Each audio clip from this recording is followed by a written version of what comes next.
Chosen one, this message has found you at the perfect moment. There are no accidents, no coincidences.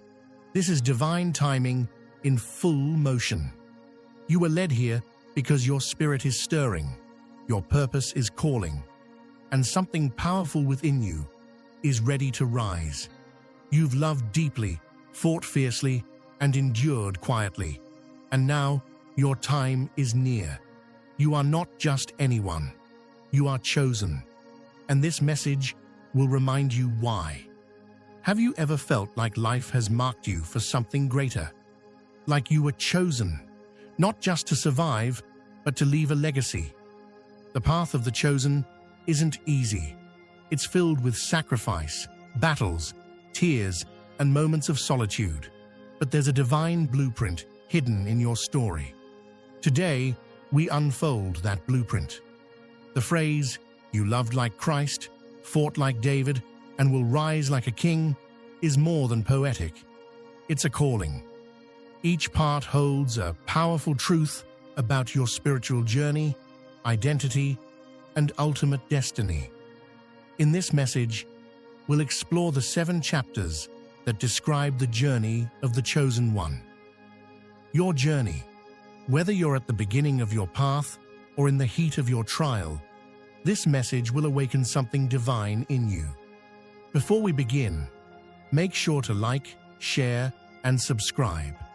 This message isn't just content, it's a divine call for the chosen ones. If your spirit feels it, type 77 in the comments. That number is your signal to the Most High that you're awake, aligned, and ready to rise. Most won't make it to the end.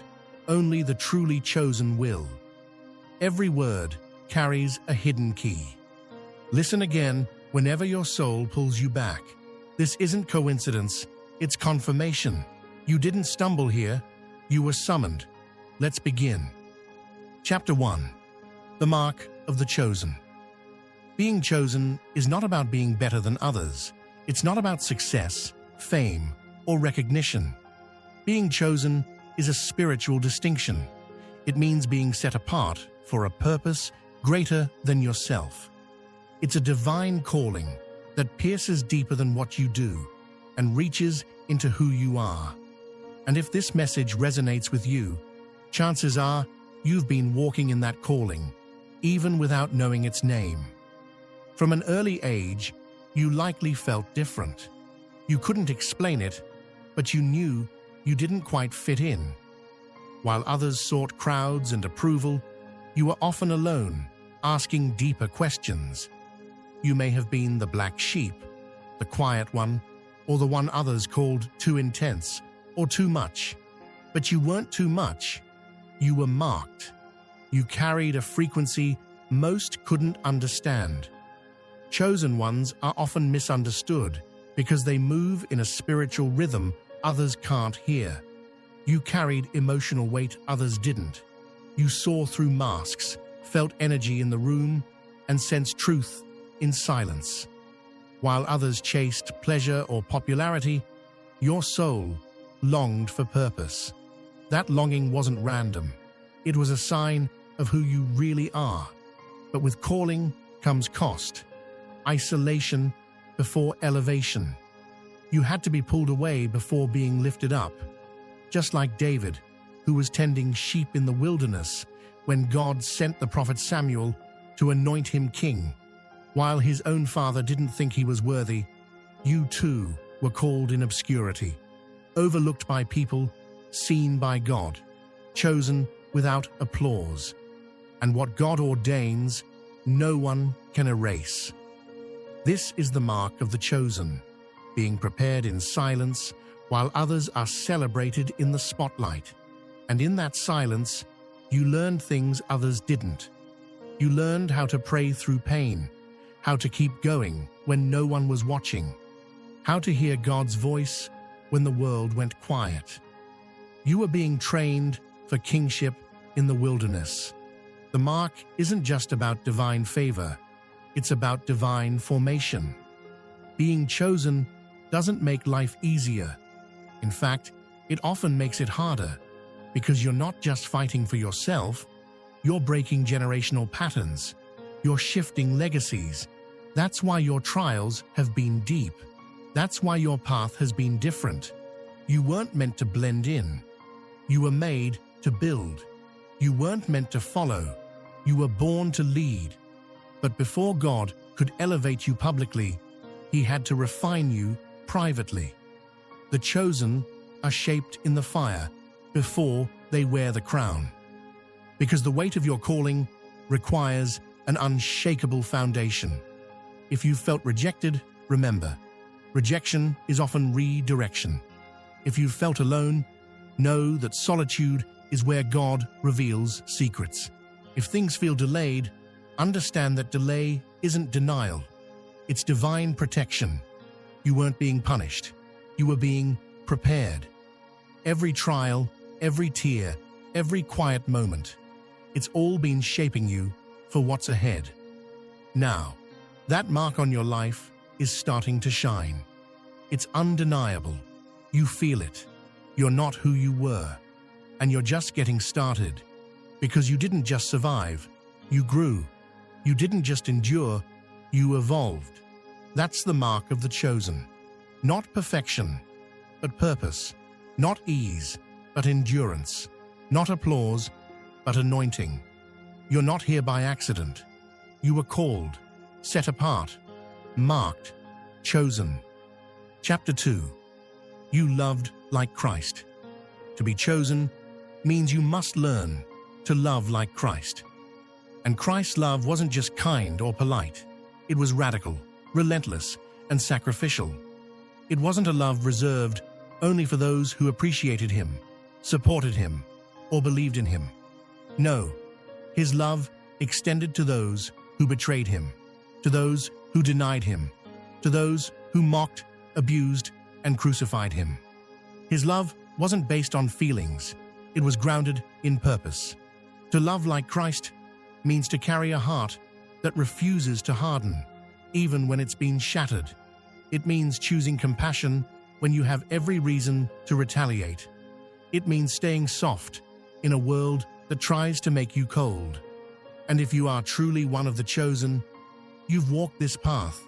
You've loved people who turned their backs on you. You've forgiven when every part of you wanted justice. You've shown up for people who would never do the same for you. That's not naivety. That's divine obedience. You gave pieces of yourself when you were running on empty. You encouraged others while battling your own silent storms.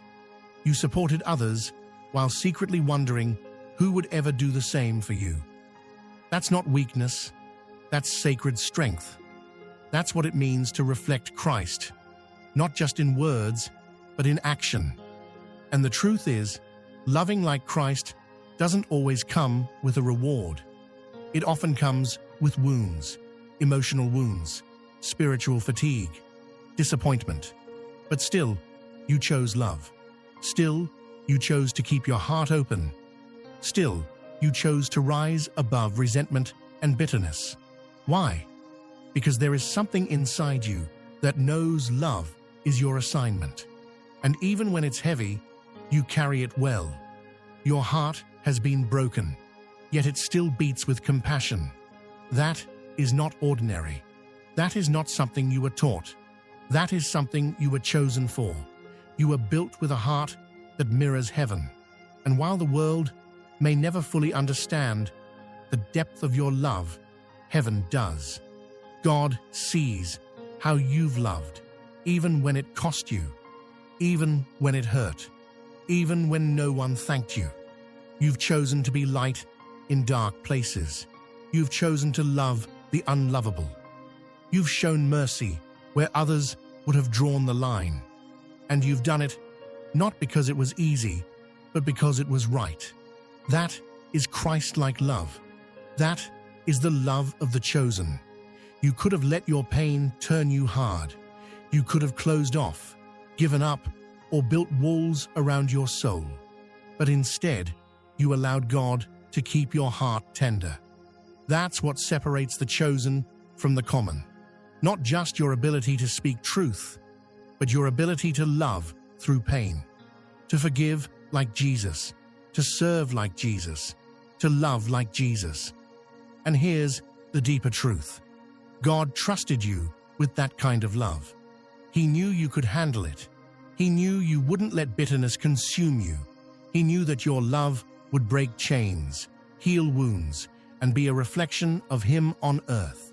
You've been chosen to carry His love, and not just feel it, but be it. So don't downplay the strength it takes to love the way you do. It's not soft, it's not small, it's not weak, it's divine. It's the kind of love that shifts atmospheres, transforms hearts, and restores souls. That is the love of the chosen. And you carry it well. Chapter 3. You fought like David. David wasn't just a shepherd tending sheep in quiet fields. He was a warrior in disguise. Before he ever stepped onto a battlefield, before he ever held a sword, David was fighting. He fought lions and bears in the wilderness when no one was watching. He fought to protect what was his, not for recognition, but out of a deep sense of responsibility. His battles began in the background, far from the eyes of men, but never far from the eyes of God. When David stood before Goliath, it wasn't a moment of sudden bravery. It was the manifestation of a life already built on silent victories. And most importantly, David didn't fight for glory, applause, or self-promotion. He didn't step into the battle to be seen. He stepped in because he believed. He fought for purpose. He stood in the name of the Lord when everyone else stepped back in fear. And like David, you have fought. Not all your battles have been visible. In fact, most of them have been silent. Quiet wars in your mind. Long nights, wrestling with self-doubt, anxiety, and fear. Internal struggles where you questioned your worth, your purpose, and your place. External battles against betrayal, abandonment, and spiritual opposition. But even in the silence, even in the shadows, you didn't give up. You faced giants that didn't come with swords or spears. Your Goliaths had names like depression, fear, insecurity, trauma, rejection, and grief. And still, you stood. You may have been shaking. You may have been tired, but you kept fighting. And that's what sets you apart. You didn't fight with the world's weapons. You didn't strike back with revenge, manipulation, or pride. You fought with faith, with prayer star, with tears, with worship star, with persistence. You fought when it didn't look like anything was changing. You fought when the odds were against you. And you fought not to prove something to people, but to stay aligned with the God who called you. Some people look at your life and see peace, but they don't know the storms you had to silence to get there. They see your strength, but they don't know the nights you cried yourself to sleep just to wake up and try again.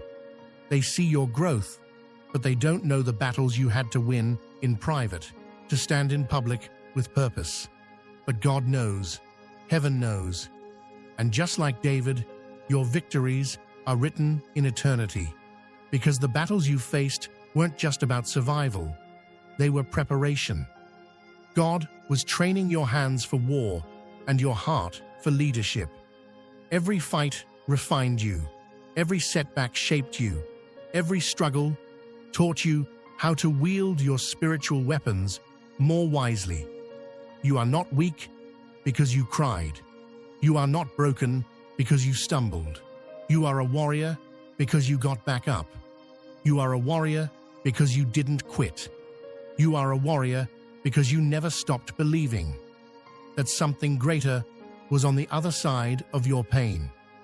David was called a man after God's own heart, not because he was perfect, but because he was persistent. He kept showing up, kept worshiping, kept fighting, and so did you. You fought like David, and because of that, victory is not just possible, it's inevitable. It's in your DNA. It's in your spirit. It's in your legacy star. Every battle you've faced has prepared you for the blessing that's coming. Every war has made you wiser, stronger, and more aligned with heaven's plan. You didn't come this far just to survive. You were born to conquer. That's what it means to fight like David. And that's who you are. Chapter 4. The Lonely Path of Greatness. One of the hardest truths about being chosen is that it often requires walking a path of isolation. It's a paradox of greatness. You're called to something extraordinary, but the journey can often be incredibly lonely. Jesus had 12 disciples, but in his most challenging moments, like in Gethsemane, he was alone. Even with mighty men by his side, David spent years hiding in caves, far from the support he might have expected. In your own life, you've felt the weight of this solitude. Being chosen doesn't come with a crowd of followers. It often comes with rejection, misunderstanding, and isolation. You felt alone, even among those who should have understood you most. Friends, family, co-workers, they may not have seen the path God was leading you on or understood why you had to take certain risks or step away from things. But the truth is, solitude is never punishment for the chosen. It's preparation. Just as a seed is buried in soil before it can rise to the light, you've been in a season of pruning and shaping. There were times when you questioned your worth and your path, but in that loneliness, something was being refined. Silence taught you to hear God's voice more clearly. It helped you build resilience and strength when no one else was around to encourage you. While others were distracted by the noise of the world, you learned to be still and listen to heaven's whispers. In solitude, God molded your character, stripped away distractions, and helped you rely on His strength. Those moments alone weren't wasted. They laid the foundation for something greater than you could see at the time. Loneliness builds your spiritual muscles. It forces you to confront your fears and doubts. It allows you to discover who you truly are, not based on others' expectations, but based on what God says. In solitude, you begin to understand your own strength and the depth of God's love. You learn to rely on Him in ways that can't be taught in a crowd. Loneliness isn't about being abandoned. It's about being set apart. While others fill their lives with distractions, relationships, and temporary comforts, you are being shaped for something eternal. The world may see your loneliness as emptiness, but it's really the formation of greatness. The higher the calling, the deeper the pruning. Your path has been lonely because you were chosen for something that requires deep preparation. Every season of loneliness brought you closer to your purpose. Every moment spent alone with God added strength to your spirit and clarity to your vision. So don't resent the loneliness. Embrace it as the gift that it is. It's the quiet before the storm of blessings. It's the hidden work that prepares you for what's coming. In time, God will bring people and opportunities that align with your purpose. The loneliness you've experienced is not the end. It's just the beginning. In the end, your loneliness will stand as proof of your strength and trust in God. It shows that you didn't need the crowd to fulfill your purpose. You were willing to walk alone, staying true to God's calling. You didn't give in or shrink back. You remained faithful, knowing that your breakthrough would come in God's perfect timing. The lonely path of greatness may be hard, but it's also the path of transformation. Now, as you emerge from the silence, you'll see that every moment of solitude has prepared you for the extraordinary life you were always meant to live. Chapter 5. The Silent Seasons. Every chosen one, no matter how anointed or destined, must pass through a season where everything seems still, a season where the heavens feel quiet, prayers echo with no reply, and the dreams once burning in your heart seem to flicker into shadows. These moments don't come to destroy you. They come to shape you. They are sacred, even if they don't feel like it. Silent seasons are not signs of divine absence. They are signs of divine preparation. Look at the greats. Joseph had a dream at 17, but found himself sold into slavery, falsely accused and locked in a prison. His dream didn't die, it was simply being refined. Moses spent 40 years in the wilderness, tending sheep before God called him from the burning bush. Even Jesus, the Son of the living God, lived 30 years in almost complete obscurity before stepping into his public ministry. What do they all have in common? Purpose didn't skip the silence. It was shaped by it. You too have been there. You've waited. You've wondered. You've watched others move forward while your life seemed paused. You've cried out, asking God why nothing is shifting, why the doors aren't opening, and why the promise feels postponed. But what if the silence wasn't delay, but design? In your silent season, God has been doing a deep, hidden work. He's been confronting patterns that needed to break, mindsets that couldn't go with you into your next level. He's been healing wounds you buried so deep you forgot they were still bleeding. He's been building a foundation strong enough to carry the weight of your calling, so when your moment comes, you won't crumble under the spotlight. The silence has been sacred ground, a place where your roots have been stretching deeper, even though no one could see the growth. It's easy to celebrate fruit, but real power is in the roots. Trees that endure storms aren't the ones with the most visible branches. They're the ones with the deepest, strongest roots. And that's what God has been doing in you. Growing you downward, anchoring you in truth, humility, faith, and trust. Because elevation without foundation leads to collapse.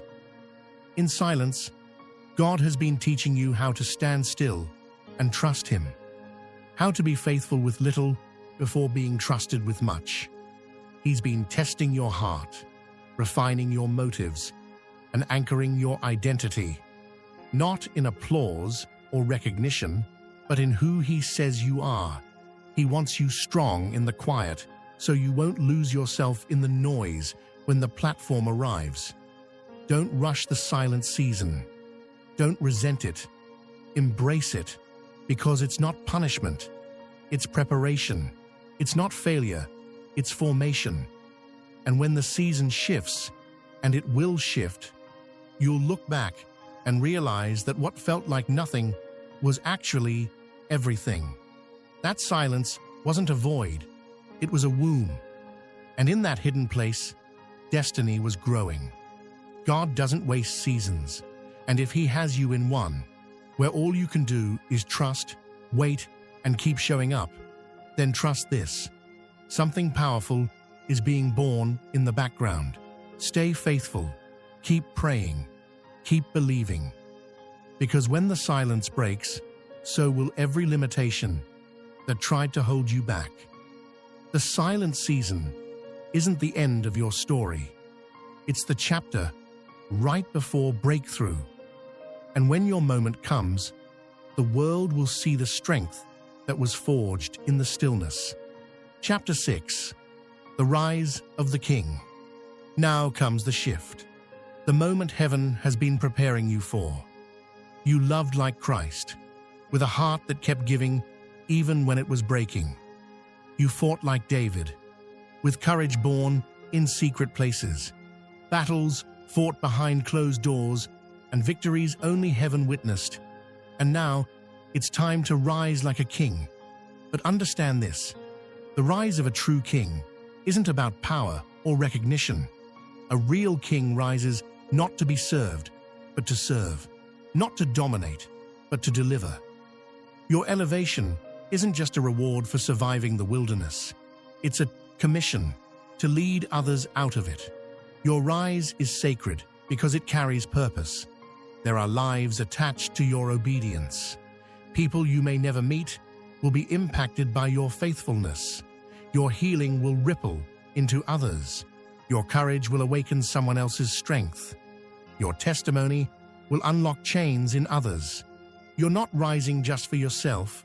You're rising for your bloodline, your community, and the generations coming after you. Think of David. He wasn't crowned king overnight. He was anointed in secret, hunted by Saul, tested in caves. But when God said now, nothing could stop the rise. And the same goes for you. Delays weren't denials. They were divine detours to ensure you rise right, whole, humble, ready. You've walked through fire, but it didn't consume you. It purified you. The flames stripped away pride and fear. You surrendered your timeline and trusted God's. Now you emerge not as a victim of pain, but a vessel of purpose. You're wiser, stronger, sharpened in silence, refined in obscurity. You are anointed and appointed. Your crown may not be gold. It might be peace, clarity, influence, or inner authority over the storms that once broke you. That's the mark of a true king, someone who rises not in ego, but in divine strength. Make no mistake, you are rising, and nothing can stop what God has ordained. Your rise isn't hype. It's not built on followers or applause. It's built on obedience, surrender, and deep preparation. What heaven has sealed, no man can reverse. Don't shrink now. Don't second-guess the call. If God says it's time, then it is. Walk boldly, lead humbly, love deeply, serve faithfully. You were made for this moment. This is not just elevation. It's activation. You're stepping into destiny. And remember, your rise doesn't push others down. Kings in the kingdom lift as they climb. They build, bless, and point back to the one who lifted them. That's the kind of king you are becoming. This is the rise of the king. Not a spotlight moment, but a legacy move. Not a title, but a mantle. The process was real. The fire was necessary. And now, the promise is unfolding. You didn't endure all this just to survive. You were chosen to reign. And now, the world will witness what God can do through a life fully surrendered. Chapter 7. The Legacy of the Chosen. Being chosen was never just about you. It was never only about your healing, your rise, your victory. From the very beginning, it was about legacy, the impact your life would leave behind, the love you gave, the pain you endured, the mountains you moved, and the valleys you walked through. None of it was wasted. It was all planting seeds. Seeds that will one day grow into testimonies, movements, and miracles for those who come after you. Chosen ones don't just survive, they transform. They take the hits, the heartbreak, and the hidden battles, and they turn them into wisdom, compassion, and strength. You didn't go through what you went through just to say you made it. You went through it so others could make it too.